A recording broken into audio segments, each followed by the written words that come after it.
చాలా కాలం క్రితం విశ్వం పుట్టకముందు ఎక్కడ చూసినా చీకటే. అంతులేని శూన్యం. ఆకాశమూ లేదు, భూమి లేదు, కాలమూ లేదు, జీవమూ లేదు. నిశ్శబ్దమే నిండిపోయింది. ఆ నిశ్శబ్దంలో ఒక ప్రకాశవంతమైన రూపం ప్రత్యక్షమైంది. తల్లి కుష్మాండదేవి.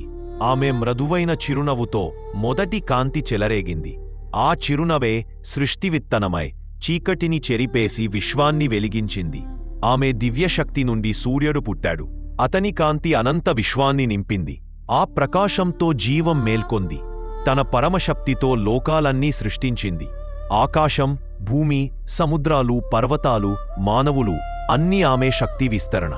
ఆమె వేడి నుండి జీవం పుట్టింది. ఆమె శక్తి నుంచే సృష్టి నిలిచింది.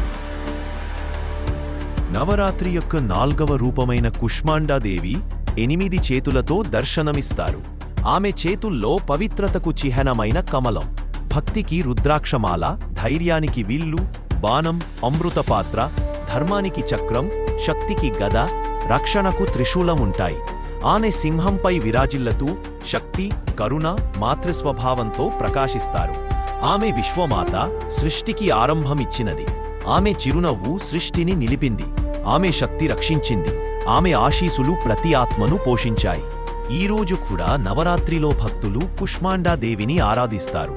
ఆమె ఆరోగ్యం, ఆనందం, సంపదను అనుగ్రహిస్తుందని విశ్వసిస్తారు.